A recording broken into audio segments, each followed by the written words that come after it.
Operation सिंदूर के बाद रक्षा निर्यात में होगी वृद्धि। डीआरडीओ प्रमुख ने फाइटर जेट के निर्माण पर दे दिया अपडेट। नमस्कार, आप देख रहे हैं आरएल न्यूज और मैं हूं आपके साथ अंजना। आइए बढ़ते हैं आज की बड़ी और खास खबरों की ओर।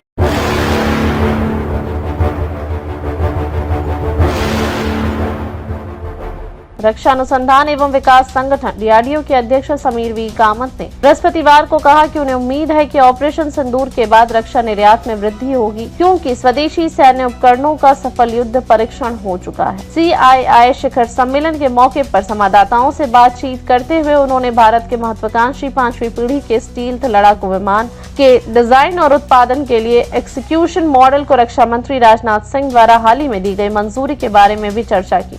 उन्होंने कहा कि वर्ष 2034 तक इसका विकासात्मक कार्य पूरा हो जाना चाहिए और उसके बाद वर्ष 2035 से उत्पादन शुरू हो जाना चाहिए। पहली प्रोटोटाइप उड़ान वर्ष 2029 के अंत होने की उम्मीद है। डीआरडीओ प्रमुख ने कहा कि AMCA के जिस मॉडल को मंजूरी दी गई है उसमें HAL बोली लगा सकता है, निजी क्षेत्र बोली लगा सकता है, यही नहीं वे संयुक्त उद्यम के रूप में भी बोली लगा सकते हैं। उन्होंने कहा कि इससे लड़ाकू विमान विकास के लिए निजी क्षेत्र की भागीदारी का रास्ता खुलेगा। यह पूछे जाने पर कि क्या ऑपरेशन सिंदूर के बाद भारतीय रक्षा निर्यात पर कोई प्रभाव पड़ेगा, डीआरडीओ अध्यक्ष ने कहा कि ऑपरेशन सिंदूर के बाद मुझे पूरी उम्मीद है कि रक्षा निर्यात बढ़ेगा, क्योंकि इन उपकरणों का युद्ध में परीक्षण हो चुका है, इसलिए देश उन्हें खरीदने में रुचि दिखाएंगे। कामत ने भारतीय उद्योग और शिक्षा जगत की अहम भूमिका को भी स्वीकारते हुए कहा कि हमें भविष्य में पूर्ण आत्मनिर्भरता हासिल करनी होगी।